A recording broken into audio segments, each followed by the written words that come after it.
सबसे पहले बात करते हैं कि एनडीए एग्जामिनेशन यूपीएससी कंडक्ट करता है। इसके अंडर में इंडियन आर्मी, इंडियन नेवी और इंडियन एयरफोर्स तीनों ही इसके अंडर में आते हैं। और जैसे ही यूपीएससी इसको कंडक्ट कर रहा है तो वैसे ही इसके एग्जामिनेशन 2 लैंग्वेज में आने जरूरी है, हिंदी में और इंग्लिश में भी। और दोस्तों एक बात और क्लियर कर दूं कि अगर आपको इंडियन नेवी और इंडियन एयरफोर्स में जाना है तो मैथ्स और फिजिक्स होना बहुत जरूरी है। अगर आपके पास ये 2 सब्जेक्ट नहीं है तो सिर्फ और सिर्फ आप इंडियन आर्मी में ही जा सकते हैं। और दोस्तों इसका जो एग्जामिनेशन है वो ईयर में 2 बार लिया जाता है। एक बार आपका अप्रैल में, जो भी रिसेंटली गया है 23 को, और एक आपका अगस्त और सितंबर में रहता है इस बीच में। तो ये ईयर में 2 बार कंडक्ट किए जाते हैं। अब बात करते हैं दोस्तों इसकी एलिजिबिलिटी के रिगार्डिंग। ये बड़ा ही इंपॉर्टेंट है इसको जानना और समझना कि क्या हम उसकी एलिजिबिलिटी के अकॉर्डिंग कैपेबल हैं या नहीं है। तो सबसे पहले दोस्तों सिटीजन ऑफ इंडिया होना जरूरी है। इसमें एज लिमिट है, इसकी जो मिनिमम एज लिमिट है वो है 16.5 और मैक्सिमम है 19.5 ईयर्स। तो आपकी एज इसके बीच में ही होनी चाहिए। यहाँ पे मैं आपको बता दूं कि अगर आप एससी, ओबीसी, एसटी इन कैटेगरी में आते हैं तो फिर भी उनके लिए ये अप्लाई नहीं होता। मींस यहाँ पे जितने भी हम स्टूडेंट्स हैं उन सबको एक ही कैटेगरी में रखा गया है और उन सबके लिए एज लिमिट सेम है, कोई रिजर्वेशंस नहीं है यहाँ पे। बट जो एप्लीकेशन फीस है इसकी 100 रुपीज, वो जर्नल और ओबीसी वालों के लिए 100 रुपीज है और एससी एसटी वालों के लिए फ्री ऑफ कॉस्ट है। इसकी पेमेंट आप एसबीआई बैंक में जाके कर सकते हैं, ऑनलाइन कर सकते हैं, डेबिट क्रेडिट कार्ड के थ्रू, सारे मोड्स अवेलेबल हैं। उसके बाद दोस्तों इसकी जो क्वालिफिकेशन रिक्वायरमेंट है वो 10+2 है। किसी भी स्ट्रीम से हो सकते हैं आप, बट मैंने आपको बताया कि अगर आपको इंडियन नेवी और इंडियन एयरफोर्स में जाना चाहते हैं तो यहाँ पे आपको मैथ्स और फिजिक्स की रिक्वायरमेंट है, बाकी इंडियन आर्मी में नहीं है। गर्ल्स के लिए एप्लीकेबल नहीं है, ओनली बॉयज ही ये एग्जामिनेशन दे सकते हैं। अब बात करते हैं दोस्तों एनडीए एग्जामिनेशन का सिलेबस क्या रहता है, मींस इसका एग्जामिनेशन सिलेक्शन प्रोसेस जो है वो क्या है। तो सबसे पहली चीज है इसका एग्जामिनेशन जो है वो रिटन रहता है, जिसमें 2 पेपर आपको देने होते हैं। दोनों ही पेपर का जो ड्यूरेशन रहता है वो 2.5 आवर्स का रहता है। 300 मार्क्स का ये पेपर रहता है। Mathematics 300 marks, general ability test marks. Mathematics में आपका मेनली रहता है algebraic, matrix, trigo, geometric, statics. और जर्नल एबिलिटी टेस्ट में जो 300 का मार्क्स है 2.5 आवर्स का, इसमें आपका English, GK, physics, chemistry, geography, इन सब से क्वेश्चंस पूछे जाते हैं। और जो मेन है इसमें भी वो है करंट अफेयर्स। मींस 300 मार्क्स में से भी आपका मिनिमम 40 से 30 मार्क्स का तो आपका करंट अफेयर्स से ही क्वेश्चंस आते हैं। और जैसे ही आप एग्जामिनेशन क्लियर कर लेते हैं उसके बाद आपका एक एसएसबी इंटरव्यू प्रोसेस रहता है, जो कि वो भी एक 900 मार्क्स का होता है। तो टोटल ये 1800 मार्क्स के ये कंप्लीट प्रोसेस हो गया, जिसमें एग्जामिनेशन प्लस इंटरव्यू आता है।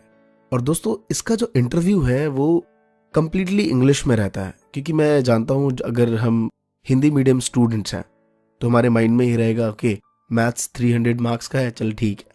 उसके बाद जर्नल एबिलिटी में इंग्लिश जितना होगा देख लेंगे, बाकी तो जनरल नॉलेज, करंट अफेयर्स और ज्योग्राफी, ये सारी चीज़ें तो कोर्स से रिलेटेड है।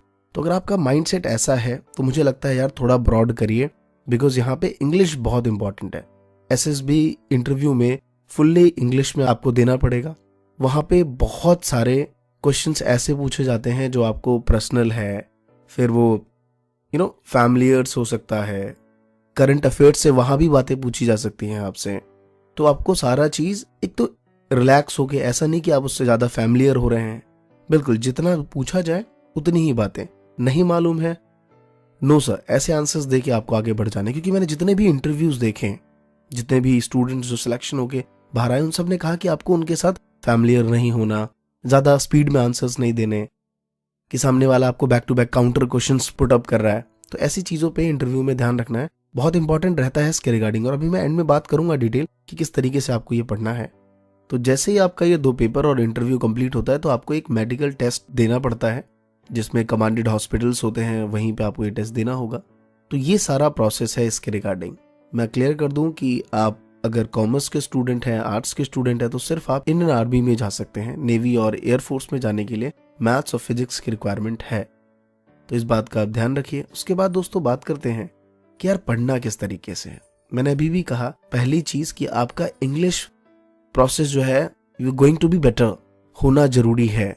मैंने बहुत सारे कमांडेंट के इंटरव्यूज सुने, उन्होंने कहा यार कि हम बच्चे ना बहुत जुगाड़ टाइप काम करते हैं, लाइक कि ये कर लेता हूँ ये हो जाएगा, ये कर लेता हूँ ये हो जाएगा। उन्होंने कहा कि हमें रिटर्न बहुत जरूरी है, लाइक पैसेज पढ़िए, उसको लिखिए, बार बार लिखिए, क्योंकि रिटर्न आप क्लियर कर सकते हैं।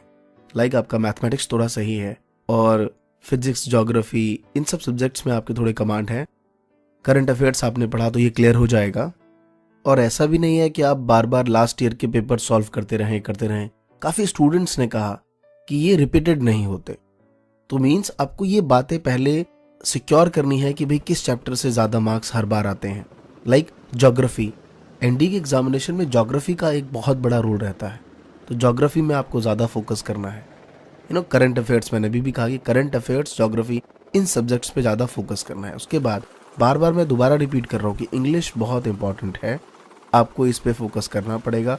अभी से आप सिर्फ ये सोच के जाएंगे कि यार बस देख लेंगे, निकाल लेंगे इसके साथ कैसे भी करके, तो आई एम श्योर कि आप आगे एसएसबी इंटरव्यू में बाहर हो जाएंगे, क्योंकि वहां पे बहुत सारे ऐसे क्वेश्चंस होते हैं जो तो वो क्वेश्चन ही पहले आपको स्ट्रेस देते हैं, और साथ में वो इंग्लिश में होंगे और आपके सामने वेल ड्रेस्ड में कमांडेंट बैठा होगा, तो डर तो यार वैसे ही लगता है।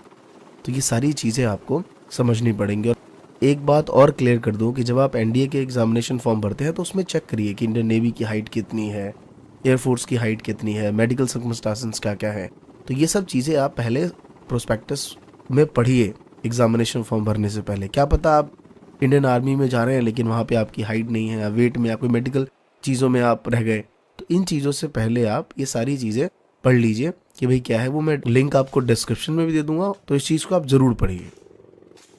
और दोस्तों आपका ना यार सिर्फ एजुकेशन अच्छी है इस वजह से आप एनडीए में जा रहे हैं तो मुझे नहीं लगता आपका सिलेक्शन हो पाएगा, बिकॉज मेंटली और फिजिकली आपको बहुत फिट रहना है वहाँ, बहुत ज़्यादा। इन दो एस्पेक्ट्स पे आपको बहुत ध्यान रखना है कि आप मेंटली बहुत स्ट्रांग होने चाहिए और साथ में फिजिकली आपका एक स्ट्रांग बहुत होना जरूरी है, क्योंकि जितना ये दूर से देखने में अच्छा लगता है, वेल ड्रेस्ड लोग, एक अपना रूटीन होता है उनकी लाइफ का, हर चीज़ वो मेंटेन रखते हैं, क्लियर।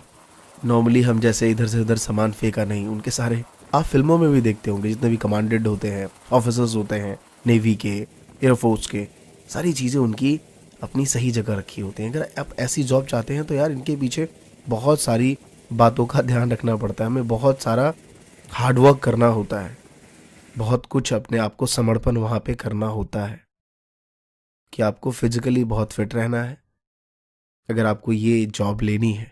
और दोस्तों मैंने पहले भी कहा है कि रीता फाजली का वो शेर है कि सफ़र में धूप तो बहुत होगी, जो चल सको तो चलो, सभी हैं भीड़ में, तुम भी निकल सको तो चलो। तो अगर आप चाहते हैं कि ये जॉब आप लें, ये एग्जामिनेशन क्रैक करें, तो इन सारी बातों का ध्यान आपको रखना पड़ेगा।